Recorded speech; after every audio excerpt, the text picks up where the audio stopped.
उपासक को ये नहीं देखना कि हमारा मन लगता है कि नहीं। उपासक को नाम चलाने का प्रयास करना चाहिए। पहला प्रयास नाम चलाना है। दूसरा, हमारा जो मन नाम जप के समय बहुत भूत भविष्य की बातें सोचता है, व्यर्थ की बातें सोचता है, पाप की बातें सोचता है, उनका कोई भी प्रभाव मन पर नहीं पड़ेगा। वो सब डिलीट हो जाएंगे क्योंकि नाम चल रहा है। और बहुत जन्मों के संस्कार हमारे नाम में भरे पड़े हैं। जैसे जैसे हम नाम जप करते हैं वो अपने संस्कार भागवतिक डालता है मन पे और मन के जागतिक संस्कारों को बाहर करता है। और उपासक उस प्रक्रिया को समझ नहीं पाता और वो विचलित होकर सोचता है कि जब मैं नाम जप करता हूँ तो मन नाम में न लग करके संसार में जाता है। तो पहली बात तो आप निश्चिंत रहिए, आपका नाम जप करने से ही काम बन जाएगा। मन भले संसार में जाए, मन भले इधर उधर का चिंतन करे, उसे कोई फर्क नहीं पड़ता।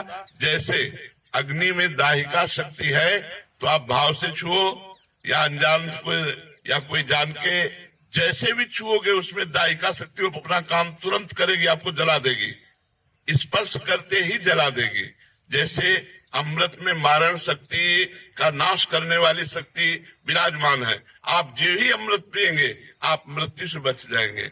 जैसे विष, उसमें मारण शक्ति विराजमान है, आप जो ही पिएंगे आप मर जाएंगे क्योंकि उसका प्रभाव है। ऐसे नाम में आनंद शक्ति, तारण शक्ति, पाप क्षय शक्ति, दुखों का विनाश शक्ति, ये सब विराजमान है। आपकी जिह्वा से नाम छुआ कि आपका परम मंगल होगा। इसीलिए गोस्वामी जी ने लिखा है, भाव कुभाव अनख आलसहु नाम जपत मंगल दिश दसहु। भाव से या कुभाव से, अनख से या आलस्य से जैसे भी नाम जप किया जाए वो हमारे सारे पापों का नाश करके, चाहे जहां हम देश विदेश कहीं भी दसों दिशाओं में हो, हमारा मंगल हो जाएगा। इसलिए हमें प्रधानता रखनी है नाम जप की, ना कि मन लगने की, क्योंकि नाम जप के प्रभाव से ही चंचल मन स्वयं वशीभूत हो जाएगा। हमारे रसिक महापुरुष श्री ध्रुवदास जी से पूछा गया कि मन बड़ा चंचल है, कहीं भगवान में लगता नहीं है, तो इसका क्या उपाय है कि मन को लगा दिया जाए।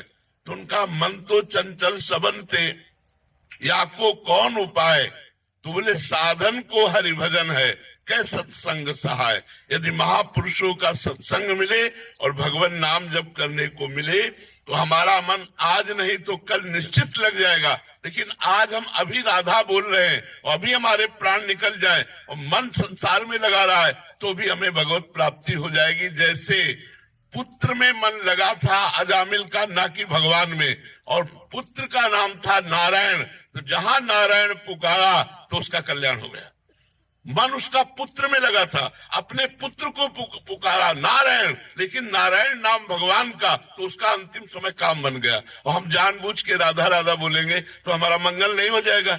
वो तो अपने पुत्र के लिए नारायण बुलाया तो उसका कल्याण हो गया। और हम जानबूझ के राधा राधा, कृष्ण कृष्ण, राम राम, शिव शिव, हरि हरि जपेंगे, हमारा परम मंगल हो जाएगा, मन लगे या न लगे। हम कई बार उदाहरण देते हैं, जैसे हमारा मन कहीं और लगा हो, भोजन पा रहे तो पेट भर जाएगा ना। ऐसा तो नहीं है कि मन नहीं लगा तो हमारा पेट भरा नहीं, हमारा तो पेट भर जाएगा ना। ऐसे ही हम नाम जप कर रहे हैं, मन लगे न लगे, संसार से वैराग्य, भगवान से अनुराग और अपने स्वरूप का बोध, तीनों एक साथ होता चला जाएगा। जब अधिक नाम जप करोगे तो अनुभव में आ जाएगा। इसलिए सबसे प्रार्थना है, पहली बात, शराब मत पीजिएगा। अगर इतने लोगों में से कोई भी शराब पीता हो तो आज वृंदावन की पावन भूमि में रज में बैठे हो, शपथ खा लो कि शराब नहीं पिएंगे। वो तुम्हारी बुद्धि को भ्रष्ट करता है, तुम्हारा पैसा व्यर्थ जाता है और तुम्हारे शरीर के अंगों का नाश करता है। कितने लोग शराब पीते हैं इतने में? हाथ उठाओ। बहुत कम लोग। धन्यवाद। हम तो पहला धन्यवाद देते हैं जो नहीं पीते हैं और दूसरा धन्यवाद देते हैं जो पीते हैं। वो हाथ से छोड़ देंगे। पक्का छोड़ दोगे?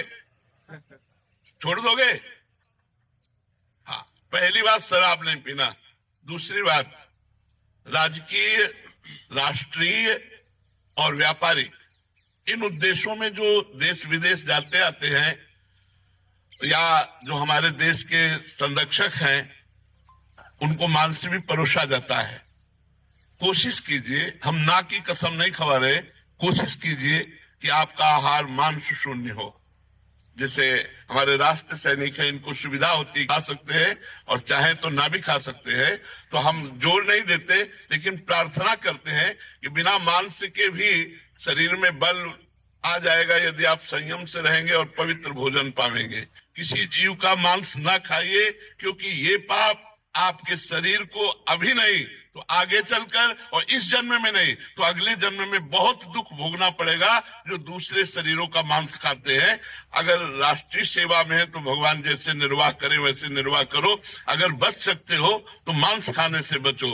अगर शराब पीना और मांस खाना, और तीसरा दोष पराई स्त्री से व्यभिचार करना, अगर इन तीनों पर आप विजय प्राप्त कर ले और नाम जप करें तो इसी जन्म में आपका मंगल हो जाएगा, इसी जन्म में सारे दुख छूट जाएंगे। जो केवल 3 बातों को स्वीकार कर लीजिए, हमारी बात मान लीजिए कि अगर माता बहन पराये पुरुष से और पुरुष पराई माता बहनों के साथ ऐसे गंदे आचरण ना करे तो हमारे भारत में गृहस्थी बिगड़े ना। आज हमारे भारत की गृहस्थी बिगड़ रही, गृहस्थ धर्म बिगड़ रहा है, ये हमारे भारतीय धर्म में नहीं है। प्राणपन से पत्नी को अर्धांगिनी माना गया और पति को प्राणेश्वर माना गया। जहाँ हमारे धर्म में ये बात है, वो ये बातें, गंदी बातें ऐसे संशय पैदा करे जो पराये पुरुष पराई स्त्री। तो ये 3 बातें आप स्वीकार कर लीजिए तो आपका जीवन धन्य हो जाएगा। किसी से आशीर्वाद मांगने की जरूरत नहीं है। यदि आप सही आचरण करेंगे तो सबके आशीर्वाद आपके पास आ जाएंगे। पहला, हम शराब नहीं पिएंगे, दूसरा मांस नहीं खाएंगे, तीसरा पराई स्त्री से संभोग नहीं करेंगे, और कोशिश करेंगे कि अधिक से अधिक नाम जप करें। हमारी प्रार्थना, अगर हमारी ये बात मान लोगे तो आपका निश्चित परिवर्तन हो जाएगा। आप भारी विपत्ति में भी मुस्कुरा कर निकल जाएंगे, इतनी सामर्थ्य आपको भगवान देंगे। श्री राधा वल्लभ लाल की जय।